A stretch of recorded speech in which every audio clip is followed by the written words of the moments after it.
ಈಗ 3ನೇ ವರ್ಷ ಮಕ್ಕಳದು ಒಂದು ಸ್ವಲ್ಪ ಹಾ ಅವ್ರ ಲಗ್ನ ಮುಹೂರ್ತ ಆದ್ರೆ ಸಾಕು. ವರ್ಷ ಒಂದಿಷ್ಟು ನಿಮ್ಮ ಬೇಡಿಕೆಗಳನ್ನ ಇಟ್ಕೊಂಡು ಚೊಲತ್ನಾಗಿ ಭಕ್ತಿಯಿಂದ ಹೋಗುದ್ ಬಡ ಮಾಡತ್ತೀರಿ. ಹಾ ರೀ. ನಿಮ್ಮ ಮನೆಯವ್ರಿ ಅದಾರ್ರಿ? ಇಲ್ರಿ, ಅವರು ಲಾಕ್ಡೌನ್ದಾಗ ತಿರ್ಕೊಂಡ್ರಿ. ಸ್ವಲ್ಪ ಅವ್ರದ್ದು ಇದು ಐತ್ರಿ ಮೆಡಿಕಲ್ದು.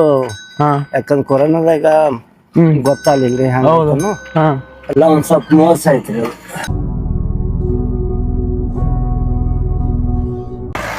ಏನ್ ತೊಂದ್ರೆ ಮಾಡ್ಕೊಬೇಡ್ರಿ, ಚೊಲೋತ್ನೇ ಹೊಂಟಿರಿ, ಅವೆಲ್ಲ ಚಲೋ ಆಗತ್ರಿ. ದಯವಿಟ್ಟು ಕ್ಷಮಿಸ್ರಿ ಕೇಳಿದಕ್ಕ.